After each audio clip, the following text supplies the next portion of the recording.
நமக்கு ஒருத்தவங்கள பிடிக்குன்றதுக்காக இன்னொருத்தவங்கள தாழ்த்தி பேசணும்னு அவசியம் இல்லை. உங்களுக்கு வந்து உங்கள் கம்பெனியில் மேனேஜரை பிடிக்கும், எம்டியை பிடிக்கும்னா நீங்கள் வந்து அந்த எம்டியோ இல்லை மேனேஜரோ அவங்கள பற்றி நல்லதாக பேசுங்க, அவங்கள தூக்கி வச்சு பேசுங்க. அதுக்குன்னு வந்து உங்கள் கம்பெனியில் இருக்க இன்னொருத்தவங்கள காலை வாரி விட்டு மட்டும் நீங்கள் மேலே போயிடலாம் நினைக்கவே நினைக்காதீங்க.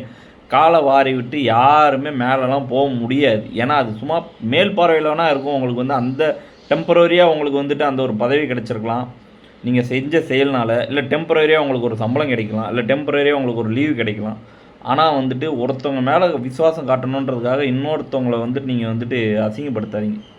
ஏன் இதை சொல்கிறேன்னா, ஒருத்தர் வந்து அப்படி தான் வந்து தலைவரை வந்து உயர்த்தி பேசணுன்றதுக்காக தளபதியை தப்பாக பேசுறது, அஜித் சாரை வந்துட்டு தப்பாக பேசுறது, விஜயை தூக்கி பேசணுன்றதுக்காக அந்த மாதிரிலாம் நடந்துக்காதீங்க. இது வந்துட்டு எல்லா இடத்துலையும் நடக்குது. ஒரு வீட்லேயும் அப்படி தான்.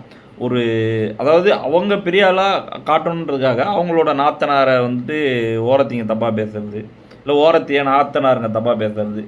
இது வந்துட்டு என்றைக்குமே வந்து ஒரு விஷயம் புரிஞ்சுக்கோங்களேன், டெம்பரரியான ஒரு விஷயம் தான் உங்களுக்கு கொடுக்குமே தவிர பர்மனெண்ட்டான சொல்யூஷன் கொடுக்காது.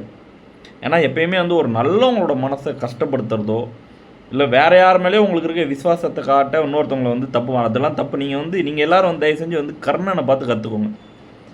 அதாவது நீங்கள் இருக்கிறவங்க நல்லவங்களாக இருக்கலாம், கெட்டவங்களாக இருக்கலாம், ஆனால் கடைசி வரைக்கும் அவன் வந்து அவங்களுக்கு உண்மையாக தான் இருப்பானே தவிர அவன் என்றைக்குமே வந்து பஞ்ச பாண்டவர்கள் வந்து தப்பாக பேசினதே இல்லை. ஆனால் கர்ணன் எப்பயுமே அவனோட சப்போர்ட்டு துரியோதனங்கிற அவன் கொடுத்தான். நான் அதுக்கு நீங்கள் யாரையும் நான் துரியோதனனாகவும் நான் இங்கே வந்து சொல்ல வரல. நான் வந்து நீங்கள் எல்லாருமே ஒரு கர்ணனாக இருங்கன்னு மட்டும்தான் நான் சொல்ல வரேன். அதை நீங்கள் புரிஞ்சுக்கணும், சரிங்களா? இங்கே யாரையுமே நான் வந்துட்டு உயர்த்தியோ தாழ்த்தியோலாம் பேசலை. நீங்கள் வந்து வாழ்க்கையில் வந்துட்டு கர்ணனாக இருங்கன்னு தான் நான் சொல்கிறேன்.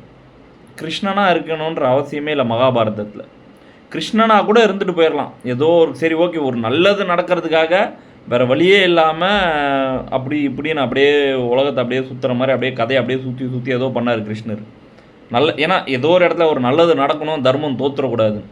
ஆனால் வந்துட்டு சகுனியாக மட்டும் இருந்துடாதீங்க, தயவு செஞ்சு சகுனியாக இருக்காதீங்க.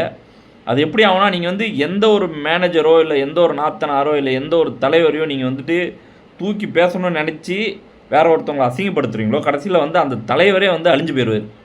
மகாபாரதத்தில் துரியோதனை வந்து அழிஞ்சு போகிற மாதிரி சகுனியோட பேச்சு கேட்டுட்டு உங்கள் பேச்செல்லாம் கேட்டுட்டு அவங்க அழிஞ்சு.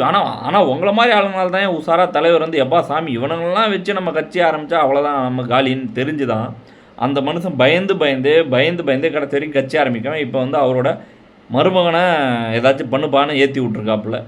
அவரும் 2 நேஷ்னல் அவார்டை வாங்கிட்டு பண்ணியிருக்காரு. பட்டு நான் இது பொதுவாக சொல்கிறேன், யாரும் யாரையுமே வந்துட்டு ஏளனப்படுத்தாதீங்க. அதுவும் இல்லாத விஷயத்தெல்லாம் பேசாதீங்க. இன்னொருத்தவங்க தாழ்ந்து பேசவே கூடாது என்றைக்குமே.